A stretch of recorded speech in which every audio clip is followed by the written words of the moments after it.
मिहिर आरोही को बाहों में लेकर सो जाता है। दूसरी सुबह मुंबई में माहिर सुबह सोकर उठता है और किसी को कॉल करता है। कुछ देर यूं बात करने के बाद वो फोन रख देता है।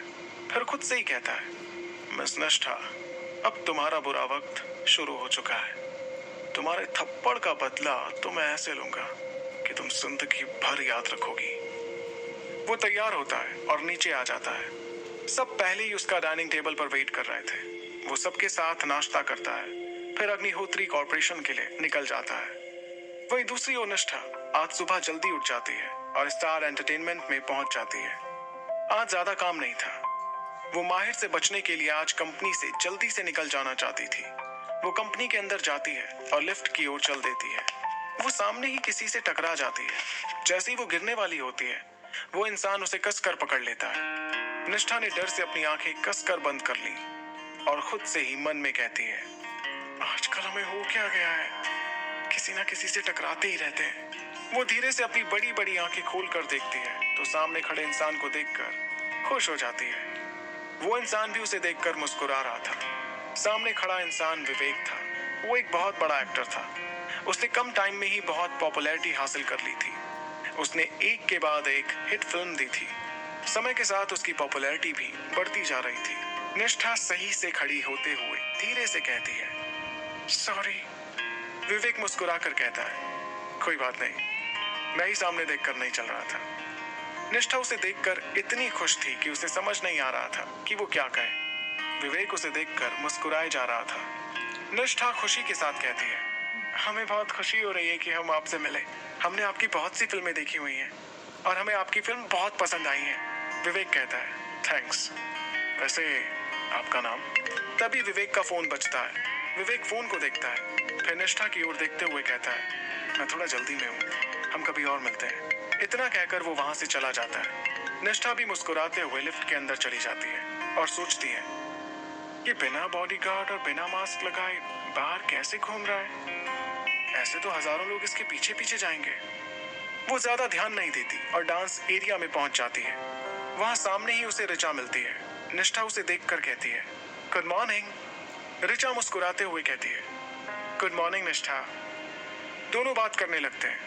फिर निष्ठा अचानक पूछती है, वैसे क्या आज बॉस आए हुए हैं? ऋचा कहती है, नहीं, उनके आने जाने का कुछ पता नहीं चलता है। वो कब आते हैं और कब जाते हैं, कभी पता नहीं चलता। निष्ठा ये सुनकर चैन की सांस लेती है और खुद से कहती है, कम से कम उस बंदर के पूर्वज से मिलना तो नहीं पड़ेगा। ऋचा उसे देखते हुए कहती है, तुमने कुछ कहा? निष्ठा कहती है, नहीं, कुछ भी तो नहीं। ऋचा कहती है, ठीक है निष्ठा, मैं चलती हूँ, मुझे बहुत काम है। ये कहते ही वो वहां से चली जाती है। निष्ठा भी डांस हॉल में पहुंचती है। कुछ देर में वहां राज आ जाता है और सब अपने काम में लग जाते हैं। दिल्ली में मिहिर का घर। मिहिर नींद में ही थोड़ा कसमसाता है और उसे उसके सीने में कुछ सॉफ्ट सा फील होता है। वो धीरे से अपनी आंखें खोलता है और अपनी नजरें नीचे करता है। वो एक लड़की को किसी छोटी बिल्ली की तरह उससे चिपक कर सोते हुए देखता है। वो आरोही को प्यार से देखता है और उसके माथे पर किस करता है। फिर वो उसे बेड पर अच्छे से सुलाकर कबर्ड से कपड़े निकालकर बाथरूम की ओर चल देता है। वो रेडी होकर सीधे नीचे चला जाता है। आरोही आज बहुत देर तक सोती रहती है। वो सोकर उठती है और मोबाइल में टाइम देखती है। 9 बजने वाले थे। वो चौंक गई, फिर उठकर बेड पर बैठ गई। उसे एहसास होता है वो अपने रूम में नहीं थी। फिर उसने अपने मोबाइल में देखा कि निशा के बहुत सारे मिस्ड कॉल थे। आरोही को कल की बात याद आती है और उसका दिल फिर से भारी हो जाता है। कल की बात याद करके वो फिर से परेशान हो जाती है। वो जल्दी से निशा को कॉल करती है। निशा फोन उठाती है। दूसरी ओर से निशा की आवाज आती है, आरोही तुम कहाँ हो?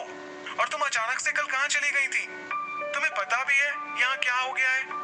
आरोही को एक साथ इतने सारे सवाल सुनकर कुछ समझ नहीं आ रहा था कि वो क्या कहे। आरोही कंफ्यूज्ड होकर कहती है, मुझे अच्छा नहीं लग रहा था, इसलिए मैं घर आ गई थी। निशा कहती है, वो सब तो ठीक है, तुम्हें पता भी है यहाँ क्या हो गया है? आरोही कहती है, क्या हुआ? निशा कहती है, खुराना के सारे होटल बंद हो चुके हैं और अमन सर को ड्रग्स लेने और उनके कई काले कामों के कारण जेल हो गई है। पूरा इंटरनेट इसी न्यूज से भरा हुआ है। आरोही हैरानी से कहती है, क्या? निशा कहती है, हाँ, मैंने तो कभी सोचा भी नहीं था अमन सर ऐसा कुछ भी कर सकते हैं। हम तो उन्हें इतना अच्छा समझते थे और वो, और इसके साथ ही हमारा जॉब भी गया। आरोही चुपचाप निशा की बातें सुन रही थी। ये सब सुनकर उसे समझ नहीं आ रहा था वो कैसे रिएक्ट करे। आरोही धीरे से कहती है, ठीक है निशा, मैं तुमसे बाद में बात करती हूँ। इतना कहकर आरोही फोन रख देती है और जल्दी से न्यूज चेक करने लगती है। सब तरफ बस अमन खुराना की न्यूज चल रही थी। आरोही को अब समझ आ चुका था कि ये सब मिहिर ने कराया था, पर क्यों? वो उठती है और बाथरूम की ओर चल देती है। उसी टाइम मिहिर भी रूम में आता है। वो देखता है कि आरोही बाथरूम में थी और उसका मोबाइल टेबल पर रखा हुआ था। मिहिर उसका मोबाइल उठाता है और आरोही की सारी फोटो अपने मोबाइल में ले लेता है। उसके लिए किसी मोबाइल का लॉक खोलना कोई बड़ी बात नहीं थी। वो मोबाइल वहीं रखता है और नीचे आ जाता है। आरोही भी तैयार होती है और नीचे आ जाती है। आरोही देखती है कि मिहिर काफी सीरियस होकर डॉक्यूमेंट पढ़ रहा था। उसने एक हाथ में फाइल पकड़ रखी थी और दूसरे हाथ में उसने अपना कॉफी का कप पकड़ रखा था जिसे वो बीच बीच में पी रहा था। आरोही उसके हैंडसम फेस को बस देखे जा रही थी। मिहिर की नजर आरोही पर पड़ती है जो उसे ही एकटक घूरे जा रही थी। मिहिर फाइल को नीचे रख देता है, फिर अपनी जगह से उठता है और आरोही की ओर बढ़ता है। वो आरोही का हाथ पकड़ता है और डाइनिंग टेबल के पास जाकर उसे बैठा देता है। आरोही को कुछ समझ नहीं आ रहा था कि वो कल के बाद क्या ही कहे। अगर मिहिर टाइम पर नहीं आता तो उसके साथ कुछ भी हो सकता था। वो अपनी नजरें झुकाए बैठी थी। मिहिर आरोही को ऐसे सोचते देख कहता है, तुम ठीक हो? आरोही अपने ख्यालों की दुनिया से बाहर आती है और हाँ में जवाब देती है। मिहिर कहता है, ठीक है, नाश्ता करो। दोनों नाश्ता करने लगते हैं। आरोही चोर नजरों से मिहिर को देखे जा रही थी। दोनों नाश्ता करने के बाद लिविंग रूम में आ जाते हैं। फिर आरोही मिहिर को देखते हुए कहती है, मुझे हॉस्पिटल जाना है। मिहिर कहता है, मुझे तुमसे कुछ बात करनी है, बैठो। आरोही की धड़कनें अचानक बढ़ गई थी। उसे शादी की बात याद आ गई। अब उसके दिमाग में यही चल रहा था कि वो मिहिर को क्या जवाब देगी। आरोही बैठ जाती है और नजरें चुराते हुए बोलती है, हाँ। मिहिर उस पर अपनी गहरी आंखें टिकाते हुए कहता है, तुम कल से मेरा ऑफिस ज्वाइन करोगी। आरोही थोड़ा सोचते हुए कहती है, ठीक है। वैसे भी उसके पास अब जॉब नहीं थी और उसके पास मिहिर की बात मानने के अलावा कोई ऑप्शन नहीं था। अब एक तरह से उसे मिहिर की सभी बातें माननी थी क्योंकि मिहिर ने बिना कहे उसके ऊपर बहुत बड़ा एहसान किया था। मिहिर फिर कहता है, और मैं चाहता हूँ कि तुम मेरे साथ यहीं रहो। कल जो हुआ उसके बाद मिहिर नहीं चाहता था कि फिर से आरोही के साथ कुछ भी गलत हो। वो अब हर वक्त आरोही को अपनी नजरों के सामने चाहता था। मिहिर की बात सुनकर आरोही मिहिर को हैरानी से देखने लगती है। मेरे साथ रहो से उसका क्या मतलब है? आरोही हैरानी से कहती है, क्या? पर मैं आपके पास कैसे रह सकती हूँ? मिहिर को पता था आरोही उसकी बात नहीं मानेगी। वो आगे कहता है, ठीक है, आज हम शादी कर लेते हैं, फिर तुम्हें यहाँ रहने की वजह भी मिल जाएगी। मिहिर की बातों से आरोही को लगभग खांसी आ गई थी। उसे अपना सर दीवार पर फोड़ने का मन कर रहा था। उसकी बात सुनकर वो काफी परेशान हो गई थी। उसके लिए मिहिर से डील करना बहुत मुश्किल था। आरोही खुद को शांत करते हुए जवाब देती है, पर मैं अभी शादी के लिए तैयार नहीं हूँ। अभी हमें मिले ठीक से 3 दिन भी नहीं हुए हैं और हम एक दूसरे को जानते ही कितना है। मुझे सोचने के लिए अभी थोड़ा और टाइम चाहिए। आरोही की बातों से अब मिहिर को गुस्सा आने लगा था। वो उसे प्यार से ट्रीट करना चाहता था, लेकिन आरोही तो।